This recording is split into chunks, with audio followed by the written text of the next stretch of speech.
এবং আল্লামা ইকবাল মারা যাচ্ছেন 38 সালে, পাকিস্তান স্বাধীন হচ্ছে 47 সালে, তাহলে তো অনেক আগের কথা।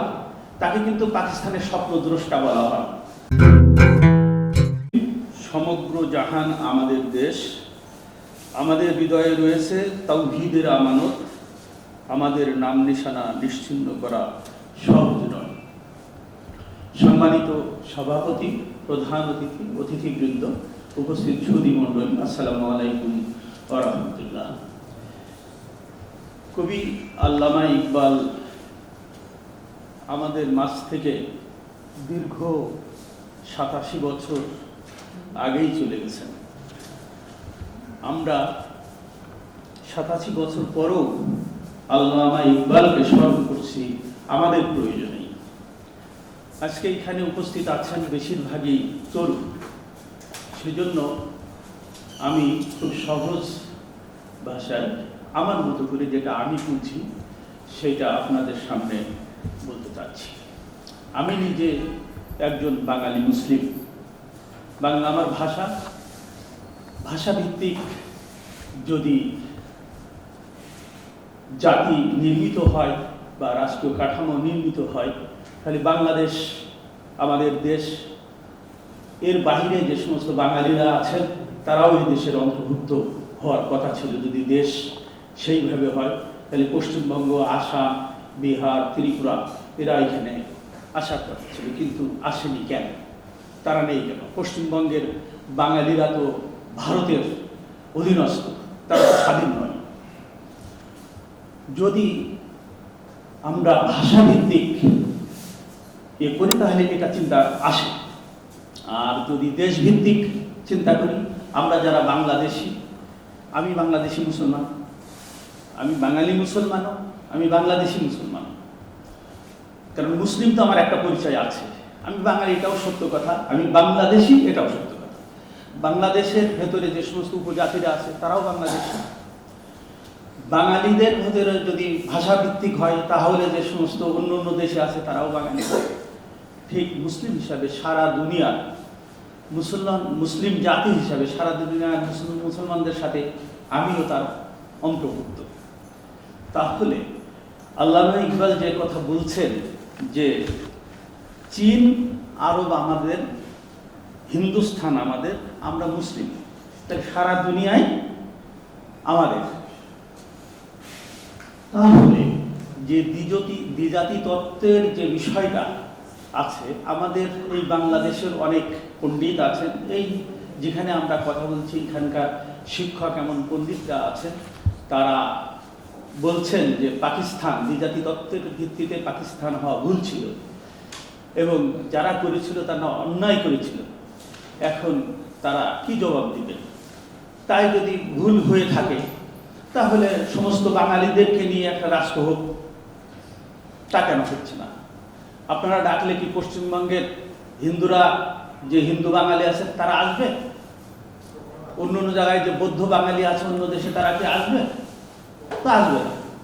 তাহলে সব কিছু চিন্তা ভাবনা করেই আপনার আল্লামা ইকবাল, মোহাম্মদ আলী জিন্নাহ বা মুসলিম যে সমস্ত নেতৃবৃন্দ সেই সময়, উনি 87 বছর আগে মৃত্যুবরণ করেছেন। তরুণ ভাইদেরকে আমি বলবো সেই দিকে পেছনে ফিরে যেতে।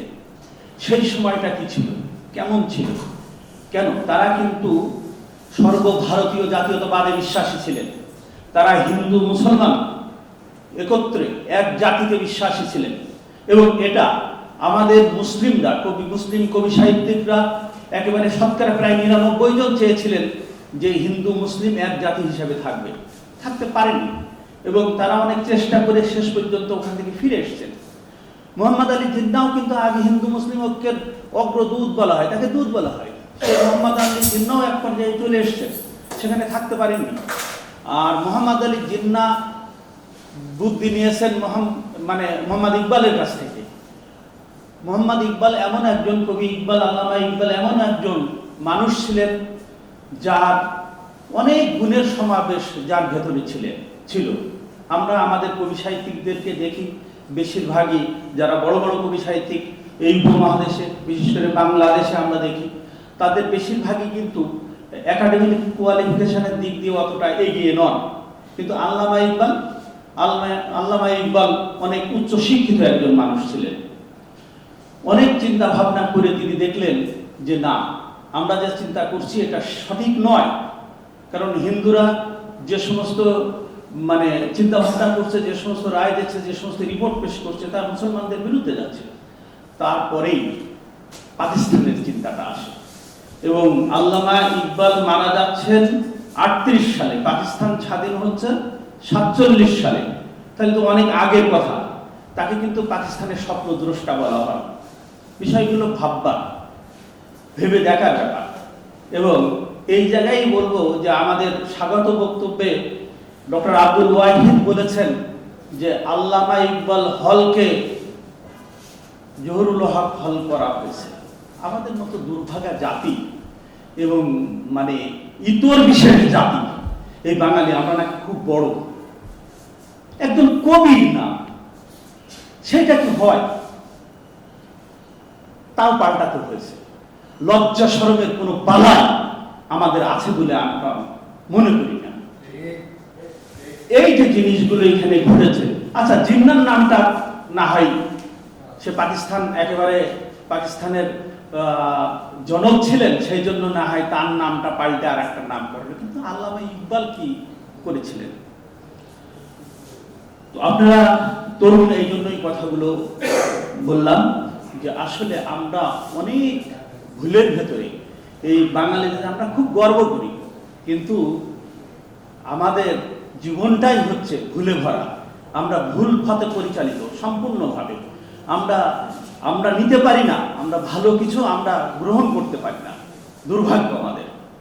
আমরা দেখেন ছোট্ট জিনিসকে বিশাল করে দেখি, কোটি বছরের অমুক, লক্ষ বছরের তমুক, খোঁজ নিয়ে দেখা যায় কিছুই না। কিন্তু যারা গুরুত্বপূর্ণ তাদের গুরুত্ব দিতে জানি না।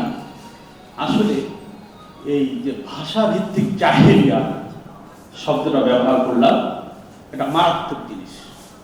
আপনাকে একটা গণ্ডির মধ্যে সীমাবদ্ধ করবে, আপনাকে পুরো শেষ করে ফেলবে। কারণ কোনো ভাষাই খারাপ নয়। আপনি আপনার মাতৃভাষা তো অবশ্যই শিখবেন, গ্রহণ করবেন, চলবেন। সাথে সাথে দুনিয়ার অন্যান্য যে ভাষা আছে সে ভাষাগুলো জানার প্রয়োজন আছে, সে ভাষাগুলো থেকে নেওয়ার প্রয়োজন আছে। আপনি বাংলা ভাষার একটা লাইন বললে দেখেন তো ওর মধ্যে বাংলা শব্দ কয়টা আছে, খুঁজে দেখবেন যে ওই যে সেই লোম বাস্তি কম্বল নেই, ঘটনা এরা। তো আমি বেশি কথা বলবো না, আমার কথা শেষ। আমি আশা করব যে আমরা একটু খুঁজে দেখি যে আমাদের শেকড় কোথায়। আমাদের শেকড়ের সন্ধানে আমাদের যাওয়া দরকার। আল্লামা ইকবালকে আমাদেরকে আবার আনা দরকার। দুর্ভাগ্য জাতি যে আল্লামা ইকবালের মতো একজন বড় কবি থেকে আমাদেরকে বঞ্চিত করা হয়েছে।